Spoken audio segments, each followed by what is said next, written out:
स्वागत है दोस्तों। स्टडी फॉर यूपीएससी में हम लोग फंडामेंटल राइट पढ़ रहे थे, जिसमें आज इसका पार्ट 26 है। अभी हम लोग देखेंगे आर्टिकल नंबर 33। देखिए, फंडामेंटल राइट में यह जो आर्टिकल है वो आपको संसद को शक्ति देता है कि वह कानून बनाकर कुछ लोगों के मौलिक अधिकार को सीमित या संशोधित कर सकती है, ताकि उनका कर्तव्य जो है वह सही ढंग से निभ सके। ठीक है।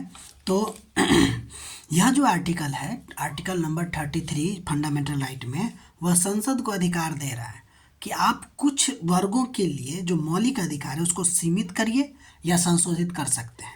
अच्छा, यह आर्टिकल किस पे लागू होगा?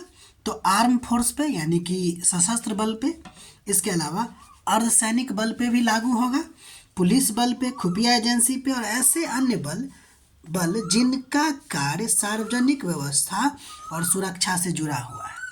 ठीक है, तो इन सब पर आपको आर्टिकल 33 लगा के संसद इसके अधिकार को सीमित कर सकता है।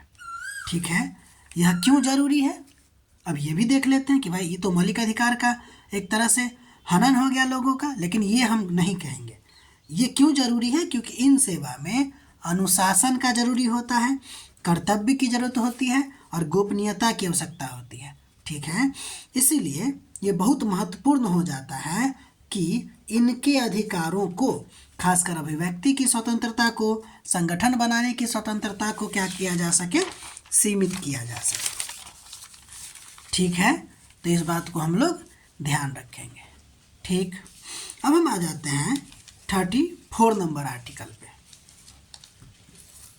देखिए, इसका संबंध जो है वो मार्शल लॉ की स्थिति से है और उस दौरान मौलिक अधिकार पर क्या प्रभाव पड़ेगा इसके बारे में आपको बताया जाता है। तो क्या बताया जाता है? कहता है अगर किसी क्षेत्र में मार्शल लॉ लागू होता है तब उस क्षेत्र में मौलिक अधिकार पर प्रतिबंध लगाया जा सकता है। यानी कह रहा है कि अगर कहीं पे अब आपको किसी क्षेत्र में मार्शल लॉ लगा तो आप क्या कीजिए, वहाँ पे मौलिक अधिकार का प्रतिबंधन हो जाएगा। तो अब ये मार्शल लॉ क्या है? तो पहली बात ध्यान रखिए कि संविधान में इसकी परिभाषा नहीं है और न ही संसद के द्वारा इसकी परिभाषित है। ठीक है, कहा गया है कि अब ये होता क्या है, तो इस आधार पे देखिए कि यदि सशस्त्र विद्रोह, गृह युद्ध और आतंकवाद आदि कारणों से कोई क्षेत्र जो है अशांति का कारण बन जाता है, सामान्य कानून व्यवस्था पूरी तरह से विफल हो जाती है, देश की अखंडता, क्या है, देश की अखंडता के लिए खतरा उत्पन्न हो जाता है, तो क्या किया जाता है? आर्टिकल 34 का यूज करके क्या किया जाता है? वह क्षेत्र सेना के नियंत्रण में दे दिया जाता है। ठीक है, तो इसी स्थिति को हम लोग कहते हैं मार्शल लॉ कहते हैं। ठीक, एक बात ध्यान दीजिएगा कि मार्शल लॉ पूरे देश में नहीं बल्कि किसी विशेष क्षेत्र में लागू होता है। ठीक है, भारत की संसद जो है 1958 में आसफा यानी कि आर्म फोर्स स्पेशल पावर, इस बात को गौर कीजिएगा, स्पेशल पावर एक्ट नामक लॉ बनाया और इसको एक तरह से मार्शल लॉ कहा जाता है नहीं। ठीक है, देखिए अगर हम भारत की बात करें तो भारत में 1947 से अब तक किसी भी क्षेत्र में औपचारिक रूप से मार्शल लॉ लागू नहीं हुआ है, क्योंकि ये बहुत कठोर व्यवस्था होती है। तो भारत में संकट तो हुआ है, स्थिति को निपटने के लिए जो है संवैधानिक व्यवस्था अपनाई गई है। क्या किया गया है? संवैधानिक व्यवस्था अपनाई गई है, जो राष्ट्रीय आपातकाल के रूप में या राष्ट्रपति शासन के रूप में। ठीक है, इसलिए मार्शल लॉ जैसी कठोर व्यवस्थाएं की जरूरत ही नहीं पड़ी।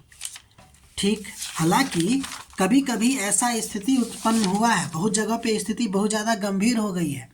ठीक है, जैसे इस पंजाब में तो वहाँ पे operation blue star, Jammu Kashmir में आतंकवाद वाला के दौरान, ये सब में क्या हुआ, स्थिति इतना ज़्यादा खराब होने के बावजूद भी मार्शल लॉ नहीं लगा, बल्कि सेना को नागरिक प्रशासन की सहायता में लगा दिया गया और वहाँ पे आसफा जैसे कानून को क्या कर दिया गया? आरोपित कर दिया गया। जैसे 1958 में देखिए नागालैंड, मणिपुर में, 1983 में पंजाब, चंडीगढ़, अभी जो एग्जाम्पल दिए हैं, 1990 में जम्मू कश्मीर का, ये तो बहुत दिनों तक चला था। 2024, 25, 26 ये सब जो एरा है इसमें आपको मणिपुर, नागालैंड, अरुणाचल प्रदेश, असम के कुछ कुछ क्षेत्र में आपको ये आसफा लॉ देखने को मिलता है। ध्यान दीजिएगा, आसफा लॉ मार्शल लॉ नहीं है, क्योंकि इसमें ना लिमिटेड स्पेशल पावर दिया जाता है किसको, सेना को, लेकिन सिविल गवर्नमेंट कंटिन्यू चलता रहता है। लेकिन जब मार्शल लॉ लगता है तो वहाँ पे सिविल गवर्नमेंट चल ही नहीं रहा होता है, अखंडता की खतरा होता है, पूरी तरह से प्रशासन व्यवस्था ध्वस्त हो चुका होता है। तो उसको वहाँ पे आपको व्यवस्था को वापस लाने के लिए आपको क्या किया जाता है, मार्शल लॉ लाया जाता है। और आसपास डिस्टरबेंस के लिए अगर किसी प्रकार का एरिया डिस्टर्ब है तो उस एरिया में आसपास लॉ लगा के स्थिति को सामान्य किया जाता है। ठीक है, तो ये बातें हो गई। अब है आर्टिकल नंबर 25। आर्टिकल नंबर 25 जो है मौलिक अधिकार के संबंध में कानून बनाने का अधिकार संसद को देता है। जैसे मान लीजिए कि अगर निवास से रिलेटेड आपको दिया गया है कि निवास से संबंधित अधिकार के बारे में संसद कानून बना सकता है, या अभी 33 पर हैं, 34 पर हैं, वो सब जो है स्पेशल कानून बनाएगा, उसका आपको आर्टिकल नंबर 35 में बताया गया है कि मौलिक अधिकार से संबंध रखने वाला कानून बनाने का अधिकार देश के संसद को है, न कि राज्य को। ठीक, अब बात करते हैं मौलिक अधिकारों के निलंबन की, यानी सस्पेंशन ऑफ मौलिक अधिकार। तो दो तरीका से होता है, एक आपको आर्टिकल 358 के माध्यम से और दूसरा होता है आर्टिकल 359 के माध्यम से। दोनों की स्थिति को समझिएगा। यदि युद्ध या बाह्य आक्रमण, दो कंडीशन बताया गया है, यदि युद्ध या बाह्य आक्रमण से राष्ट्रीय आपातकाल की घोषणा होती है तो आर्टिकल 19 स्वतः निलंबित हो जाती है। यानी कि मौलिक अधिकारों के निलंबन में दो तरीका, एक तो लागू हुआ और स्वतः निलंबित। तो आर्टिकल नंबर 19 जो है वह स्वतः निलंबित हो जाती है, जबकि आर्टिकल नंबर 59 के द्वारा अगर लगाया जाता है युद्ध, बाह्य आक्रमण या सशस्त्र विद्रोह, देख लीजिए इसमें 3 बात शामिल है। तो राष्ट्रीय आपात की घोषणा अगर इसके तहत होती है तो या तो सभी, ध्यान दीजिएगा, सभी, यहाँ पे केवल 19 है, यहाँ पे सभी है, सभी या किन्हीं मौलिक अधिकार को क्रियान्वयन को लेकर राष्ट्रपति निलंबन कर सकते, यानी कि क्रियान्वयन को निलंबन कर सकता है। ठीक, आर्टिकल 59 में स्वतः निलंबित नहीं होती है, राष्ट्रपति ऑर्डर देते हैं और ऑर्डर देने के बाद क्या करते हैं, यहाँ पे अधिकार खुद निलंबित नहीं होता। क्या होता है, राष्ट्रपति एक ऑर्डर जारी करते हैं कि देखो भाई, लोग जो है वह कोर्ट में नहीं जाएगा, क्यों अपना फंडामेंटल राइट को इन्फोर्स करने के लिए। जबकि आर्टिकल 58 में अपने आप खत्म हो जाता है, ये सरकार कोई भी कानून बना सकती है, भले वो आर्टिकल 19 के खिलाफ हो।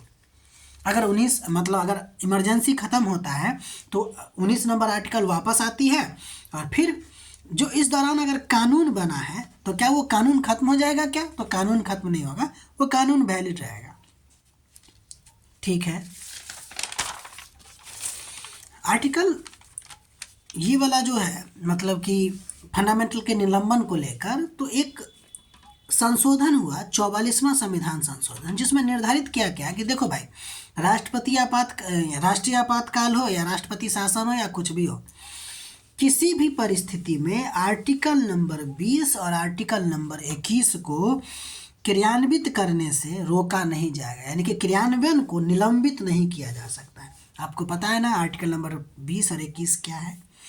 ठीक, तो ये था आपको आज के लिए। बाकी अब एक ही लेक्चर फंडामेंटल राइट में बनेगा, जिसमें मौलिक अधिकार का महत्व और मौलिक अधिकार की कुछ आलोचना भी देखेंगे हम लोग। ठीक है, उसके बाद ये चैप्टर खत्म हो के हम लोग राज्य के नीति निर्देशक तत्व पे पहुंच जाएंगे।